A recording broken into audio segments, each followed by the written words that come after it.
Hello viewers, welcome to this episode of the Youth Roundtable as Uganda joins the rest of the world to commemorate the International Anti-Corruption Day. And in Uganda, that was held yesterday, where the theme was dubbed around youth participation in the fight and the war against corruption.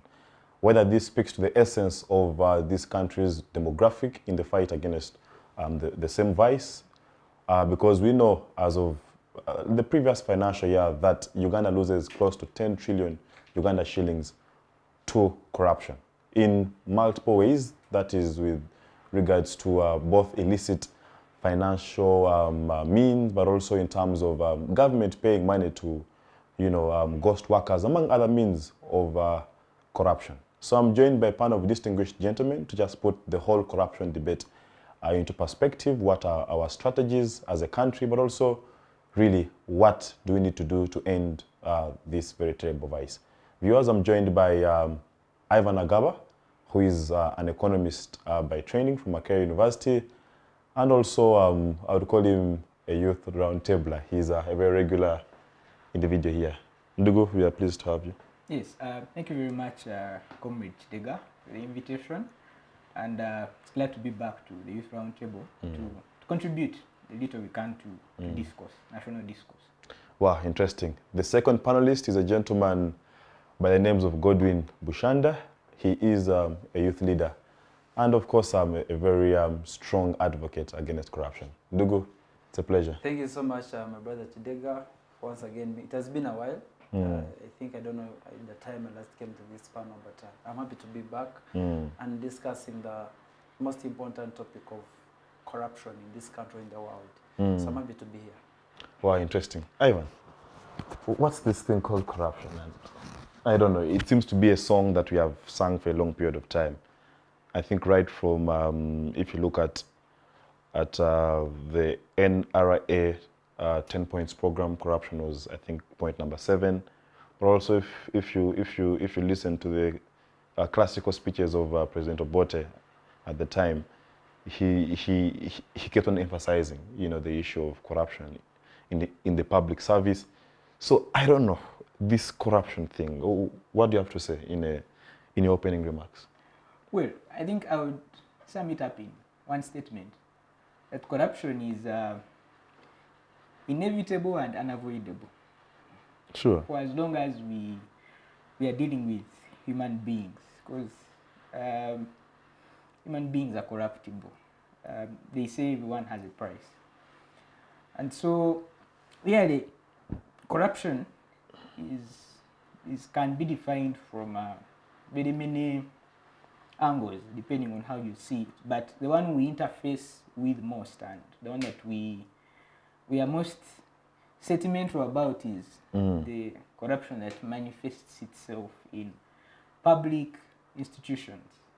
Because it's those that have a duty bestowed upon them to serve us, and really for them not to do exactly that and misuse the positions they hold, that's the officials, to achieve private ends, to achieve ends pointed towards self-aggrandizement.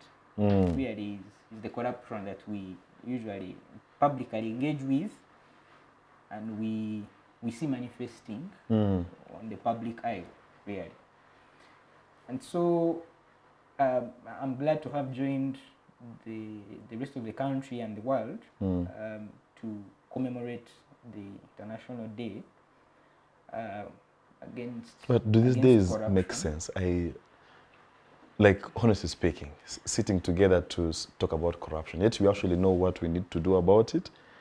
But I don't know whether we find any sort of solace in us sitting and talking about corruption in a fancy, nice hotel. I don't know if that gets the problem out of the way. Sure, it doesn't. I am also not a fan of people that celebrate passage of time. I would rather we celebrate achievement. And that's why I'm also not a fan of birthdays, really.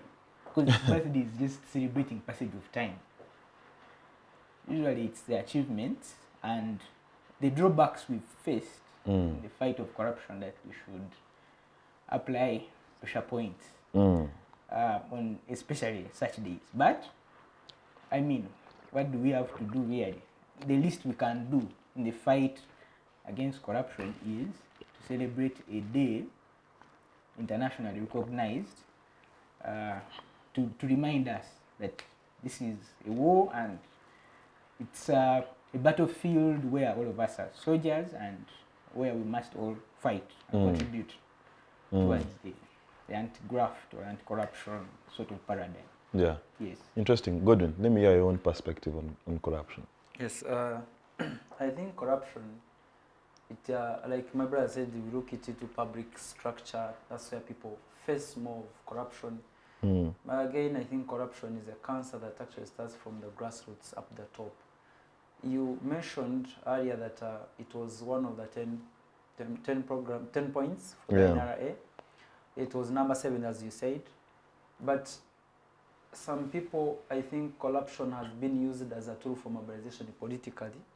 Sure. Yes, I can say that everyone who says we are against corruption is seen as a hero, but again, the corrupt people are not willing to support such a person. So at the end of the day, corruption goes even beyond public offices. It goes even to families. It goes even to churches, where even people say we are praying for this country to be corrupt. There's even churches these days have adopted the cancer of corruption. For example, corruption. For example, some churches, there are some rules before you having the engagement ring and what the thing they follow. Someone comes from a bar and gives you 1 million in a certain church, and is being whole matrimony is taking place. So corruption is everywhere, and the issue is that even those who would be willing to fight corruption, they are just good at posturing, but in terms of implementations, they are not ready. So they are ready at having proposals written. At the end of the day, they are not scared of the proposals they write, because they find that themselves are going to implement them. So they write, they don't implement. And the whole public or the world is just being there ringing first in the word, we are anti-corruption, we are this, but there's nothing done. So as the world has been celebrating the International Anti-Corruption Day, you ask yourself what would be the achievements. If you happen to have a chance and you attended that day, everything they were mentioning, be the Auditor General, be the IGG, you will see that actually there are no strides being made to give hope to people that corruption is being fought. What they you would find that, for example, the reports they've been making, like in Masaka, the Minister for Integrity, the minister was there, she was visiting the whole region, so she was arresting people of 1,500,000. I'm not saying that shouldn't arrest them, but if there's 10 trillion being lost, like the report says, but the people who steal like 500 million, a billion and 2 billion, but because they have power, they know how to meddle about corruption, and they come back on the streets and join the rest of the public, so that they're against corruption, but then they're the biggest corruption. So in this case, corruption has become another topic that actually people, you need to, when you're talking about corruption, you must be sure of your security as an individual, because a poor person has no moral authority to say I'm against corruption. So it is a cancer, and this cancer, I don't know, people were just, it is like he said, men or human beings, we are naturally corrupt. And even the countries, maybe say, I don't know if there's a country which is 100% free from corruption. Even they are trying to have a certain percentage, but even as the world modernizes, actually, corruption also is being modernized. So some things we don't see. It's now termed as lobbying in some places. Yes, as lobbying, and so people will see this. And at the end of the day, I don't see corruption going, but what you can do is reducing to what percentage. But unless if we say that we need not call God, or human beings die and then new are created without that factor being corrupt, which I don't see God coming back to do that. Yeah. So that is a brief of what corruption is, but by and large, you'd see that most of us young people, the president has launched the young people against the war against corruption, but the young people, at the end of the day, for you to be into this campaign, you need resources and funds to go against this. So you cannot meet Chidega, you cannot meet a hungry young person down there in the village and you're telling him that there's corruption in this country. At the end of the day, he doesn't understand what exactly you're talking about. So, and these people who are being given money to mobilize young people, wait, we have launched it, the president has launched, but it will have no impact. Just now people are going to use it as like a mobilization tool. I have a group of 10 young people, we need to fight corruption in Karamoja. I write a letter, go to the office of Prime Minister, I'm funded. At the end of the day, we sit in Kampala in a good fancy hotel, take tea, and just forge a report and say I just go organize 30 students, 30 young people, take photos, provide accountability. So at the end of the day, corruption is just like climate change. I'm sorry to say this. People have used the two things for lobbying and for having projects because they know it is something which is public eye. So people will come projects, climate change, corruption, and they will have those visas, go abroad, speak good English, be on microphones, but you shall not achieve anything. Not until more or less the same thing. Yes. So not until maybe we need to, if young people or human beings will say this is a common goal, but corruption has never been a common goal for everyone.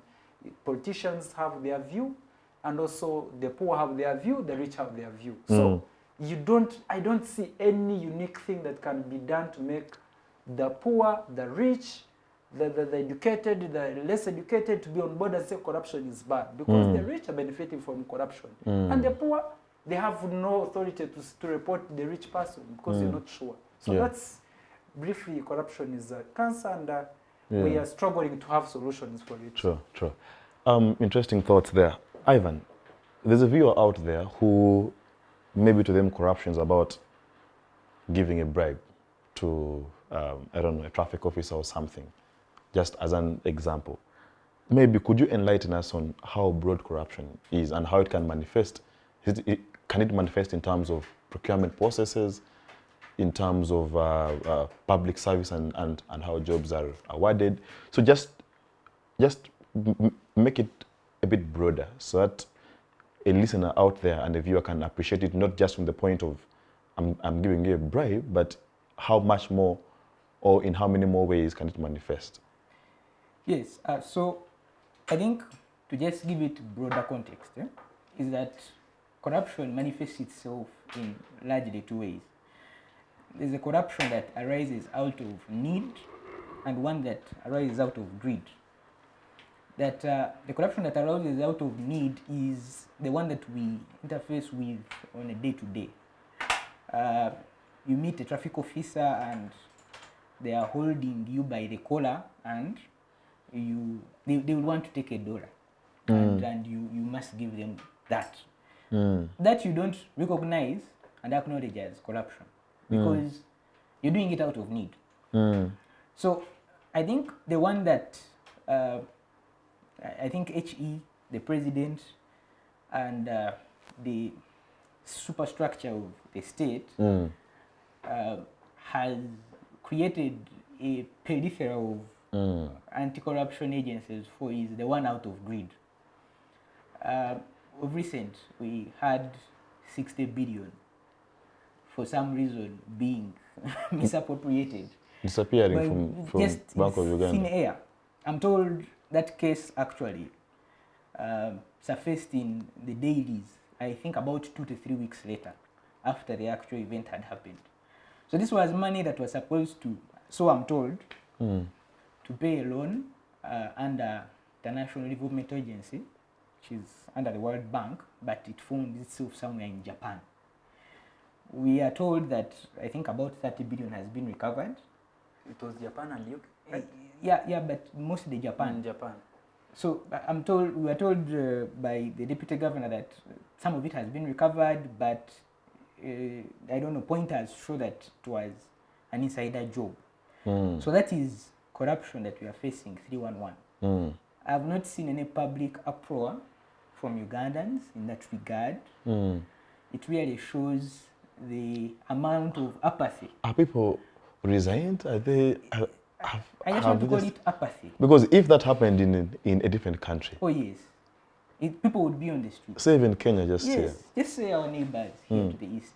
people would be on the streets. But I don't know, Ugandans for some reason just grew this apathy and resign, and really they don't care. Each one is waiting for their turn to steal. So I think that government in that regard has really done a disservice, and it's on days like the International Commemoration of Anti-Corruption that we should be holding these people to account. For example, they should be coming to give us a statement of account. That Should we wait for that day, that is once in a year, or every single day we should be set out to pursue these people? Well, really, the other drag them option to would court, be that- take them, prosecute them for his crimes? Because waiting for this particular day is just one day in a year. Yes, but then that brings in now Shouldn't- the whole, I don't know, mass of very many other factors. Because now you're bringing in the judicial system and the efficacy and efficiency with which cases are handled. You're bringing in so many other things. You're bringing in the aspect of e-government. I don't know whether people, you work with young people, I don't know at NYC, I don't know whether the operations there have been put online to reduce human-to-human interface in an effort to curb and avert corruption. Because to me, I think it sort of becomes generational. We can only have a chance at fighting such a scourge if only we cleansed and conscientized the young generation into the anti-corruption sort of thing. Because elsewhere, anyway, China, really, if we are to take examples, China also had its own. Yeah. It also had its own share of corruption, Yes. especially under Deng Xiaoping. Because when Deng Xiaoping came in after Chairman Mao Zedong, they had this sort of trickle-down sort of economic policies. They had to let some get rich first. So they had to license some to steal in an effort to enrich them so that the money they've stolen can eventually trickle down to the others. But since then, they've maintained very strict laws and strict enforcement of those laws to crack down against corrupt people and to actually shame it, because to an extent it's social culture. For example, I'll tell you that because we had the issue of money lending apps of recent, I would want to just relate it and show you the nexus. That most of these money lending apps usually are brought here by people from Asia. And these Chinese and Asians have debt shaming. So shaming cuts across from debt to things like corruption, being able to amass so much unto which you cannot give a reasonable logical explanation how you got it. So it's social culture to an extent. Yeah, and I think that takes me to my next question, which I think I would love to bring in Godwin, is that Ivan seems to suggest that this is a social culture issue, that it is deeply rooted into our social life, but also our cultural way of doing things. And rightly so, because the people who we are saying are corrupt are not aliens. They are Ugandans who come from our districts, come from our villages. They don't fall from heaven to come and misappropriate 10 trillion Uganda shillings in a financial year. So the question there is that it seems to be like it's now a structure issue. And there is a law of equity of he who comes to equity must come with clean hands. So even those who seem to be fighting, or at least, if I'm to use your words, posturing to fight corruption, are they themselves clean? Like, do they have the moral authority to do that? Yes, you see, Chidega, in mostly developing countries, have a lot of challenges, and corruption is one of them. For example, the people you're talking about, and maybe those who had chances to study maybe with the sons and daughters of big people, like Ivan, he can easily tell. Maybe Chidega if we had a chance, but I know Ivan, I'm 100% Yeah, I'm a villager. Sure. So you see, those people, even their children, they have the perception of their parents to say, I need, because surely you can't tell any young person whose dad or the mom is a minister or is a tycoon in this country, that you see corruption is bad, yet he wants to be rich as others. He thinks at age of 18 or at age of 20, I have a Land Cruiser, I have an apartment, I have that. But also, these guys, I think these people who say they're on the forefront of corruption, this is my perception. And what I think I'm coming to make research about it. When they're with their children, I think the message they say is that you see all these things, for you to maintain them, you need A, B, C, D. And they go through what exactly they went through to have these things. They don't tell them that actually I worked hard. They tell them this is where power is, this is where power is.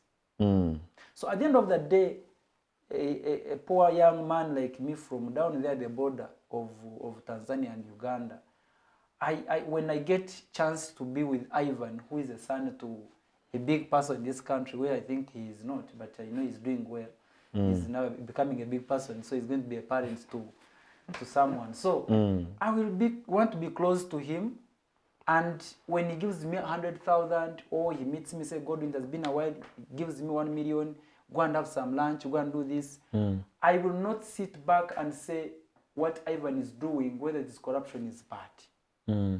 So I will see Ivan as an angel, because like he said, there's corruption of need. And the corruption of need is one which is taking place and shaping So this. at that point, you won't care where Ivan got the money from? Yes, I don't care. All you care about is he has given you something, money, and you have 100K for my needs. I don't care whether Ivan has stolen money. And the following day, even if he's arrested, I'm the first person to go there to be another sureties, right? So I see Agaba as a savior. You have seen Chidega, and you have seen on media, they arrest people who have been in corruption scandals, but you see people boycotting, saying, for us, we want our man. Don't you question yourself the readiness of this country or other countries to fight corruption? It shows clear that the country is not ready. They arrest someone because he has been feeding, and corrupt people are now very serious. They give Igaba even 10,000, go to 10,000, Chidega, tomorrow is arrested. So you see, when you sit down, you see in your mind you have no idea of getting another 10,000. So you have to have a placard, go to the courts of law and say, no, we want our man, we want our man.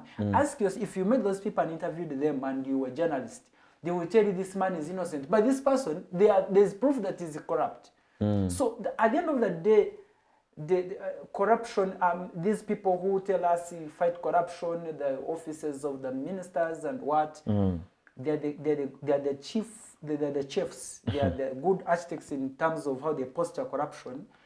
Because if I can tell you that Uganda has the best laws against corruption, you're a law student, you know the things. But the implementation for them, they're showing the world that we have everything best, but implementation, we are not ready. Because if the country and young people, and maybe those that are from those families who are ready to fight corruption, I would see the population saying, we have arrested someone because of corruption, serve him a sentence or her, depending on what the law says. Then I'm convinced fully that these people in these offices, IGG, Auditor General, and the other offices, and those units being set up by State House, by the President, they will show me that actually there's something being done. But there's no mobilization. Because at the end of the day, they take someone at a police station, investigation, taken to Luzira, remanded. Following the day, the big people that we fear at the forefront, the first sureties for these people to get out of court, to get out of the cells. So if you balance the two, I don't want to mention names here on this show, but you have seen people, and after they are out, these villagers of ours, I myself, we shall bring cattle, matoke, to jubilate, our man is out. But down there, thousands and thousands of people, they are lacking basic needs because of that man. Yeah. And at the end of the day, you don't get the real picture as to what the state, even if the HE, the president, is trying to make a lot of units set them press, they will not deliver. Because even themselves within the units, there is corruption. So I don't see that these people actually, not until, if I don't see young people with dialogue, mostly you know that, we like politics, and we dialogue about things of politics. But we can never, even if today Agaba was made Auditor General, and we're here on this show making this, but just give him just 1 year, he's going to fail on the issue of corruption. He's going to come tell you we are trying hard, but yet he knows what he's doing down there. So young people need to sit down and have. So maybe that brings me to my next question, and I think that's where, since you've poked Ivan, I want to bring him in. I want to end with this. So I think Chidega and Ivan, you need to agree that as well as we opt for leadership positions, but again, as a generation, irrespective of what political parties win against, do we all see the issue of corruption as an issue? If we are not, then we shall every time you're going to be hosting us talking about corruption, till Ivan becomes the auditor in this country. Hey, Ivan, you should take the blessings. But but Bushanda mentioned something very important, which is the multiplicity of these institutions that are set out to fight corruption. What do you think about that approach? That you have the IGG, then you have the State House Anti-Corruption Unit, then you have the Investors Protection Unit. Then you have PPDA to fight procurement corruption. So many. Yes, health for the health. So what do you think about that kind of approach of using multiple institutions? So I think this speaks to just simply statecraft, because this is the case even elsewhere. It's even evident in our security agencies. You have CMI, you have ISO, you have very many. And then you have the big man also having his own unit, personal unit that's supposed to guard him. And so it's simply, I don't know, dead weight.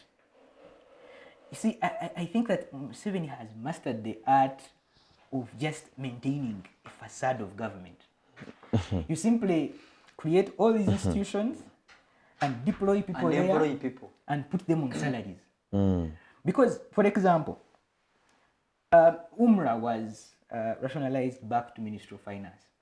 But for me, it was news to me that an entire authority of government had only 37 members of staff. And these were people supposed to man and superintend over money lenders countrywide.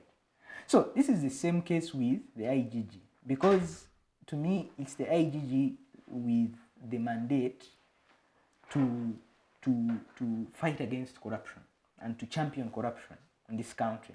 Champion the fight against? Yes, to champion the fight against corruption. Sorry. And these other organizations that have been formed is to just maintain, but to show that we are giving corruption multiple headaches, but without solving it. It's just Museveni just has a way of... We're increasing corruption. You try to solve a problem, but you create an even bigger problem. Because people will have to vote you again to solve it, to solve the bigger problem. And so, really, it's simply dead weight debt. Most of the staff in most of these anti-corruption agents are either cousins or sisters or concubines to big people. They are intellectually inept when it comes to issues of corruption. Because you even forget there's FIA, Financial Intelligence Authority, supposed to handle illicit financial flows. Now, I don't know what Uganda's status is, but we were once on a grey list. I think we were struck off, but with an election year now on the horizon, I see us getting back onto that grey list. Because a lot of money is going to enter here or to move here, and interrupted and abated, and really, I see us backsliding in that regard. So, with corruption, I do not see any practical way. Like, I listened to Andrew Mwenda saying that corruption has become the system. It has become the way the system works, not how it fails. Exactly. So, it is utter state dysfunction. So, and really, we cannot discuss this in isolation of the leadership question. That I believe very many years in power have sort of, I don't know, there has been this sort of Brazilian way of handling things. You just need to master the art of maintaining the state on it. Yes, so I think he knows it comes in waves. Yeah, so now that the term is ending, now we know people are going to steal term agenda. It's going to, Some are not they're sure going to be whether on rampage. They're not Exactly. sure whether they will Even be the next IGG government. herself is not sure. She's also not sure whether she'll be the next government. She'll be appointed the next IGG past 2026. So we are the. It's a quagmire. It's just quagmire. Quagmire. Well, we are due for a short commercial break, and just not move a muscle because we'll pick it up right from where we have stopped. See you. Digital rights are those human rights and legal rights that allow individuals to access, use, create, and publish digital media or to access and use computers, other electronic devices, and telecommunication networks. Digital rights include a right to freedom of expression, information and communication through technology, a right to privacy and data protection, a right to credit for personal works, a right to universal and equal digital access, a right to identity, a right to anonymity, a right to be forgotten, and a right for protection of minors, among others. The state's digital rights are frequently violated through various unfair actions, for example, blockage of websites and social networks, theft of credentials, unauthorized use of people's data for personal gain, privacy intrusion, online censorship, arrests and intimidation of online users, internet blockages, and the proliferation of laws and regulations that undermine the potential of technology to drive social, economic, and political development worldwide. It is hence every citizen's responsibility to respect rights of other digital users and to speak out or report to the responsible parties when one's rights are violated. We'll be back from that short commercial break, and we are glad that you've stayed with us. Well, let's just pick it up from where we stopped. And I think, Bushanda, let me just get to you. Why the youth? Why is this year's theme centered around youth participation? Is there anything peculiar about that choice of theming? Yeah, I think the question of why the youth is political, if I can say it. It's not, I can't say it's good intention of the kind of mobilization they want us to fight corruption in this country, because it is not this first time that we have had youth, surely. Every year we have young people. I've been young, I don't know for how many years, up to now I'm young. But this time around, I think the country or the world has picked interest that now Godwin is a youth, then he can do this. But why young people? Sure, like that question you have asked. The young people, they are using young people because most young, I've seen, for example, in this country, I've seen young people going on streets, trying to go to parliament about anti-corruption, about corruption scandals in parliament. Young people have gone on media to really dig some information and pin out some people. And now, because young people they are using media as their tool, because some people think I don't need to be tear gassed, but now I can write something here and I'm going to touch these people. So it is a media campaign, and what the world is doing is answering a digital pressure, a digital campaign that young people now, we used to have them because they would fear to come to streets, but now, how do we manage media? So we need to make them friendly. We tame them, we bring them to feel that So actually, it is not a genuine it is not inclusion. And, yes, it is not a genuine inclusion, because Chidega, you have been a youth, I don't know for how many years. Up to now, you're still a youth. Do you think this is the only time you feel so important about corruption? Maybe that's when your time is here. Young people have been there for several times. Even these people that are heading institutions, right now, they were young one time, but they were not given relevance.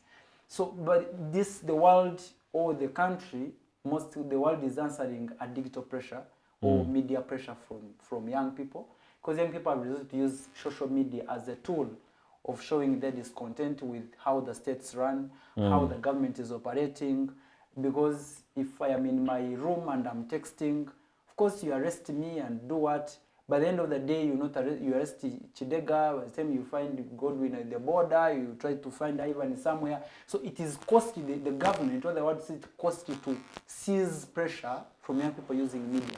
At the end of the day, they find a way of taming them. How do you make sure that young people see this? So we shall call young people. We say now, young people, let's be against corruption. Let's do this, the war against corruption. But one thing I know, and they have mastered the art of young people, that most of us, we love conferences. A big number. Free food. Free food, free breakfast, pictures. You go there, you give your submission, and you think these people are serious to note down your complaint. They are not ready. So this world, I can say maybe this country, let me use Uganda and maybe developing countries, they have mastered the art of what young people want. Young people want flights. Young people want to be in good hotels. Gen Z. Yes, they go there and camp for a week. And what they are speaking is about anti-corruption. I'm eating well. So by the time I leave, I say, that man is a good man. Why should I fight my man? So they are using it as a way of taming. You don't know what it means if you really interviewed 5 to 10 young people who attended the event at Speak and ask them, what about corruption? And ask them, how was if you give the overview of the event, some of them will be comfortable because they say, now young people are trying to fight corruption, and I'm happy that the government has now included us. So if there was someone who was furious in the speeches and everything, the statement the IGG is making, the Auditor General is doing, youth, you feel that you're so important. But politically and ideologically, you're not important. They're just taming you to come and say that now let's tame the kind of corruption. Because now they have understood that young people, they have now started going into deep and getting information that they don't expect. So that's why it's been very hard in some entities to employ a young person. They know that you have connection with your generation and time you can leak information. They expect someone of 70 years that is going to protect a 70-year-old fellow. And that's true. So, but if you put Godwin to a certain entity or a parastatal government, maybe in those issues of finance, because I am a finance student, I did finance, they expect that Godwin may find time and share the information, leak information with the government. Trust me that the public, maybe we don't have victims to say, but those that have provided information from government entities, let it be parliament, let it be in some ministries, I am sure 100% some of them lost their jobs, or some of them are arrested, or some of them actually they don't know what the hell, what's life, how did I do this mistake of sharing this information? And that's how now young people are. We are being put at stake. Even a young person who would provide, like you said, equity and what you saw that time around in Parliament, when they brought the issue, is it the equity or they wanted to know the salary of yes, Equal Opportunities Commission. Yes, to say that, and you saw how the Parliament reacted. But the Parliament should be willing to say, it's okay, there's no harm, this is our salary scale. But we are not willing to say, no, Parliament is an independent entity, we are not... Self-accounting. So, Auditor General, please, Equal Opportunities Commission. Yes, the Chiriwa Chiwanuka. Attorney General. Attorney General. Attorney General, please advise those people. Tell them that we are an independent entity. You don't need this. But if you know you're free and fair and you're the legislators and you're at the war against corruption, please release the information to the public. True. So that everyone knows the better place to run to if I wanted to report a corruption issue. True. Because right now, even if a young person is arrested because of corruption, the Parliament will not give it even a view to say that he was arrested. It is normal. They will charge you. And you know, the government is very funny, charge you of public nuisance. You can imagine. So, just like somebody said, how can you call a honorable member that I introduced a public nuisance? So, at the end of the day, young people now, the charges they will put on you, that's a public nuisance. Hey, so, the world will not give it attention. They say maybe these guys, what and what. So, surely, Chidega, I'm just inquisitive to see how our entity is ready to provide this. So I lose it all. But young people, this is not and everyone, you can see everything that now the world is looking up because they have the old people, the old guards in leadership, like he was saying, they are overwhelmed by the number of young people. And you can't fight nature. So, but what you do, if you're 80, you were saying might be in 30 years I'll be dead, they may try to play politics and hold my power for 20 years or 15 years. The rest will solve themselves. So the old people in those offices, they are not actually of good-hearted for this country. For what they are good-hearted is for their own benefits, the families. You can't get anyone from a rich family fighting corruption. I have not seen any. Honestly, it won't surprise me. Interesting opinion. Ivan, I want to bring you in on two things. One is the aspect of what Bushanda mentioned, but just I want to broaden it a bit. the Equal Opportunities Commission, I think, made a report last, like maybe a month or two ago, that they did paint a picture of the distribution of opportunities per region in this country. And this goes, of course, to the core of the public service in itself. Because I feel like for so long we have discussed corruption from the point of money. How much money are we losing?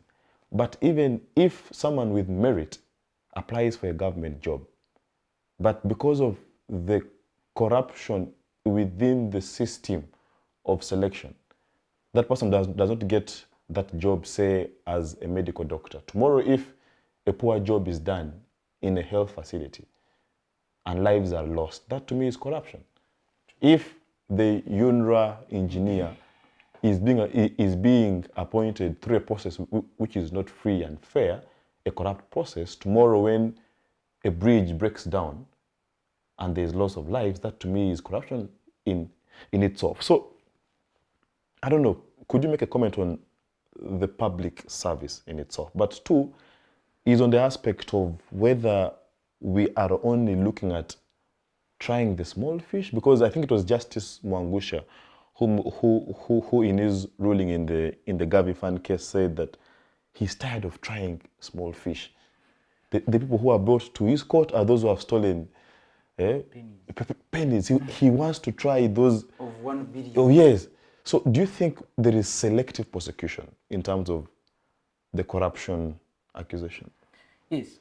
Well, so in response to that, the public service aspect is that we are a public service as we know, and this is not something current. This is something that has been historical. That the public spirit in public life got eroded, I think, at the point that government decided to privatize. So you had a breakdown, a sort of systemic breakdown of what public service should have been, and that fed this monster called corruption. And so, really, for public service, really, my comments would be the same as those of anybody else that has had face-to-face engagement with how they work. But you see, again, because I said this old man with the heart knows how to maintain things, will always create exceptions to the rule, to the general rule. So the general rule is with no public service to be corrupt, to be inept. But then you'll find places like URA. They advertised jobs, I think, of recent. Yeah, sure. And very many people applied. Yeah. And they actually shared on their X handle that the system had jammed because very many people had qualified and they all had to be put on a short list. So you find such institutions led by a man like Musinguzi. And then you find institutions like the permits. When the system was made electronic, I'm told you're able to go there and in very few minutes you have your driving permit processed. So there will always be exceptions to the rule because then that becomes easy to spin around. Yes, for the people, the masters of spin. Now, regarding the second issue was regarding on whether there's selective prosecution. Yes, selective prosecution.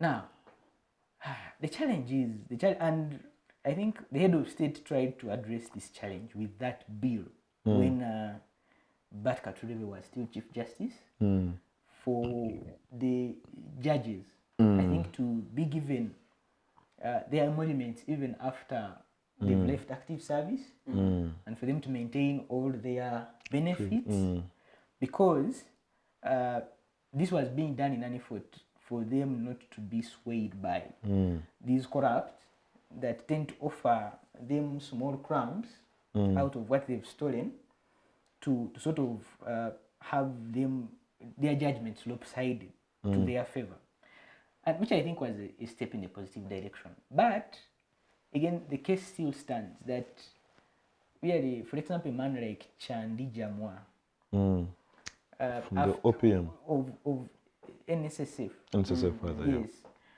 After doing a lot of misappropriation at It was Temangalo. at the helm of, yes, that case.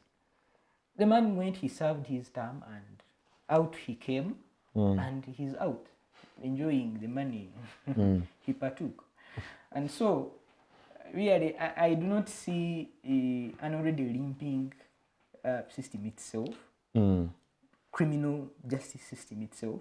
The BCJ case is the recent evidence. You can see how the state arms twists the people that should be delivering justice to the public to really do otherwise or to delay it. And I think that leads me to a question that I think I'll ask both of you, is that the political will to fight corruption. Well, Is it there? The political will from those who wield political power. Well, lip service wise it is. On ground it isn't. Really, you see, and it's good we are now going to finish this term, and then we shall begin another term, and you'll hear all sorts of grand standing about how this is going to be Chisanja, zero tolerance to corruption this time around. You should even be paid, because I think you're giving them a slogan. and maybe it will even be marked with creation of another body to add on to the already existing. To oversee all entities. Now to oversee all entities. So really, Mzee Museveni is a politician, and you know, with politicians, when the facts change, the opinions follow suit. Yeah, what he said the other day can be different from what he says today, depending on how the facts have changed. And really, Chidega, I just wanted to speak to the point of exposure. To me, I think exposure plays a very big role. Because how do I go and explain to my villager in Shema that the man that stood somewhere there used to work somewhere, and he partook of money that he comes and gives to you? Yes.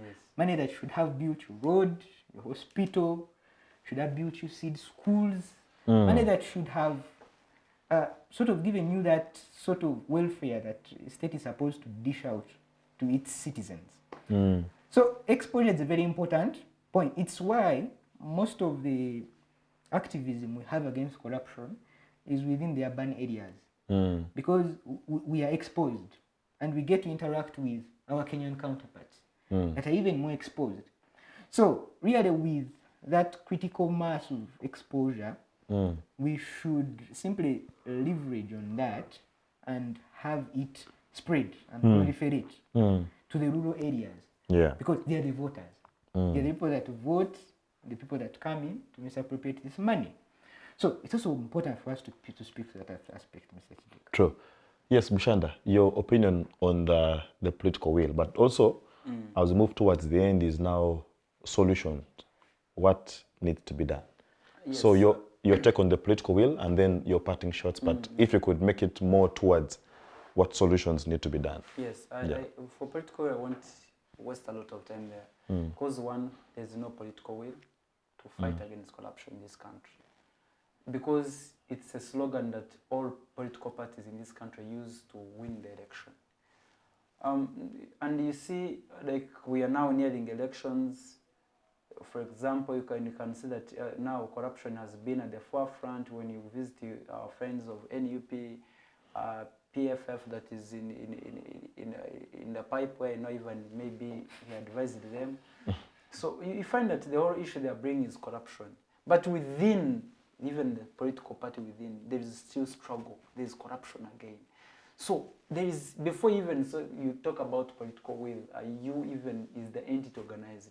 When you see people who have had a chance to leave political parties, maybe NUP, for example, you saw what the Right Honourable Matthias Mpuuga, the former LOP, was talking about. He's talking about corruption. That is in NUP. But NUP again is saying, you are corrupt, you are given 500 million in parliament. So, who should we trust? Mpuuga or the NUP? Because we don't have any basis. Because Mpuuga will say, me, I know what is there. Even those who are there, they're just scared, but me, I know. But also, the party is saying, But you see, you went with 500 million. But of recent, because we had, you remember there was a saga on media of 1.7 billion on current law. Yes. And but you can't tell how it went. No one investigated, but the issue was brought. But because you have a political will that is going to fight for you and protect you politically, you not be given a chance. And at the end of the day, you don't find any political will as to why people they don't have political will. They have it on the lips, like you said, but they don't have it in terms of action and implementations. If you're opposition, you must show the public that actually for you're doing things contrary to what the state is bringing. So when I go to solutions, like my brother said it, like exposure, really, I find it very terrible if you told me to go to Mutukura and I tell people that I get an old woman there carrying firewood who eats once a day, who is there in the garden, giving her 1,000 to go and buy salt. She may pray all the blessings over you, and so it's 200 shillings yes, for every year. Yes. So you ask yourself, how do I tell this person that we need to fight corruption? Because, and Chidega, you see, in this country, people have professionalized politics. Someone goes to like a doctor, goes in a hospital, works there for 5 years, does all the dirty politics, gets money, corruption, and goes back and serves this money to these poor people. So there's nothing like we're talking about shame. I made sometime a person shame during elections. The population was happy that I'm being given a t-shirt and a bottle of water. But they are not asking the question of how did this money come to accumulation? Who brings this money and how was it gotten?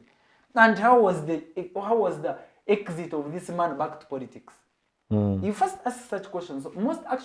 Most people who be in offices, I have seen kind politics in that parliament, most MPs who are there, they work in government entities, they do corruption, and they are almost being captured or being taken to court. They exit. A jump ship. A jump ship and go to village now, splash the money, and then come back to parliament. So at the end of the day, we are not seeing it. So what we need solutions, as I conclude on this, we need exposure. But exposure of being willed. Are we willing to really talk what is right? For example, in my village, I can give an example. There is let me use the Rakai district in the last elections. Someone lost an election and came back with the strategy. What was the strategy? I buy a hoe and a piglet to every family. And this person won an election. But the question is, where did this money come from? You buy a piglet and a hoe to every family. There was actually a crisis. There were no pigs in the villages. The hoes, I think even those guys made a lot of money. So at the end of the day, someone tell you, you had statements, people saying, the good thing, she's corrupt, but she brought money back to you.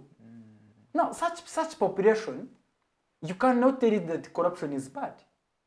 They are overwhelmed because yes, and they were saying yes. She brings, it is okay, she's a thief, but she brings back to you. So everyone is doing like that. But also the bad thing is that there are some thieves who are wise, they don't bring back to the community, they stay with the money. So at the end of the solution needed to be, we need exposure, we need to take this. If I would find it very clear, like maybe like Chairperson NYC Jacob Bayel said that on that day, said that if they would have how to bring those solutions, amend them into curriculum, and maybe people study about the effects of corruption and what, from primary up to maybe to campus level. But we have addressed the issue of corruption at a very bad stage. At campus, maybe to civil servants already there, they don't see any problem with corruption. But someone, someone who is in the UPE school, may happen to attend one, where this man was at Kampala Parents. So down there, I would understand that if I fight corruption, maybe I'm going to have meals at school, right? If I say I don't want corruption, teachers will attend to me. If I say I'm fighting corruption, I will compete with someone from Kampala Parents. But if we don't do that, at the end of the day, even those that would have fought from the grassroots, they don't make it to where we are. People I started with in primary, I can tell you Chidega right now, they are there down in the villages, they are the poorest, some married, others on border, others. There's nothing you can tell them about corruption. They have actually they have accepted that this the only way to live. So it is. So I think we need exposure, we need to have that being put on curriculum and maybe a means of education, see how this thing being taught. And maybe if we can avoid this to the young leaders, for us maybe we think corruption is bad in this country, let's go back and have these campaigns to the villages, and have the fireplaces and have this conversation and open their minds. Interesting. So that's what I can say. Fantastic. Ivan, your parting shots, but more towards solutions. Yes. So in my parting shots, I would like to say that there's a book titled "The World Is Flat," and it's a very amazing book. You should look for it. This book makes a very bizarre comparison between two countries. I think it compares India and Pakistan, and why you have Pakistan having more suicide bombers, and to the contrary, India having very few or even not any. That whenever the system whenever the world is flat, whenever the system is fair, be it the job recruitment system, be it the economics, the way the economics of a state or a nation is structured, you're bound to have very many people start from 0 to 1. And those from 1 going to n, which n is undefined. It can be 6, 7, 10, or even 100. Now, whenever the system is not fair, it usually produces radicals. So, things like this money being stolen, money that would have been used to create jobs for young people. It's these young people seeing this money stolen, now exposed, that eventually turn out to be radical. And they can be used by those that are anti-Uganda's national interests, Yeah, sure. to do certain things to harm us. And so it's very important that we look at it from a national security angle as well. At the end of the day, it becomes a political loophole. Yes, it also becomes a political loophole. Because what are you going to do with this huge army of young people that are young, that are in urban areas, that are now exposed, that get to know that for some reason 60 billion can disappear in mid-thin air, and then some of it is recovered. Miraculously. It's like a magic trick, illusions. So really, we need to address that. Now, to the solution bit, as he has shared, exposure, very fast. It's actually one of the pillars, the cornerstones towards any fight. Information, very important. Because just imagine if we are not being informed about COVID, how it would be contracted, how it would kill us, how you would pass it on to the next person. I think we'd all be dead. True. So information is the first tool in any fight, and corruption not being an exception. The second is cutting out this dead weight. Why have all these institutions when you can have the IGG alone? I think it's the English that have a saying that if it is not faulty, don't fix it. So really, what are you trying to fix by creating all these institutions? Yet you could simply arm the arsenal of the IGG with enough ammunition to fight the corrupt, and to help us really fight this to not to zero but to manageable levels, really to levels that won't embarrass us out there. Because how do you talk about a central bank of a country? But anyway, lastly, with the solutions is the political will. Again, for me, I belong to the PLU Youth Forums, and really for us, we are trying to propagate. Yes, we're trying to propagate someone. Anyway, I've used the right term. Yes. You're trying. Yeah, we are actually propagating someone to the political will to fight corruption. Me, I'm a very practical person. We are very practical people. We believe that when the head on top changes, the rules of the game may more or less remain the same, but the players will Who mentors change. the game changer that you bring? Well, mentorship. Well, Mentorship is our natural. time is So really, for us that are supporters of General Muhoozi Kainerugaba, we believe that he's very, I don't know, sort of high, not Anyway, he high-handedness. has changed the army. Not high-handedness, There's some change. the discipline with which he is able to handle the army, if Yeah. only he could project it to the rest of government, I think would go a long way in fighting this scourge. Interesting. Thank you, Ndugu Bushanda, and of course, Ndugu Ivan, for your time. Of course, to the viewers, it's always a pleasure having you every single week on the Youth Roundtable. Have a lovely afternoon. Until next week, same time, same place. Bye-bye. And of course, a very early Merry festive season. Bye-bye.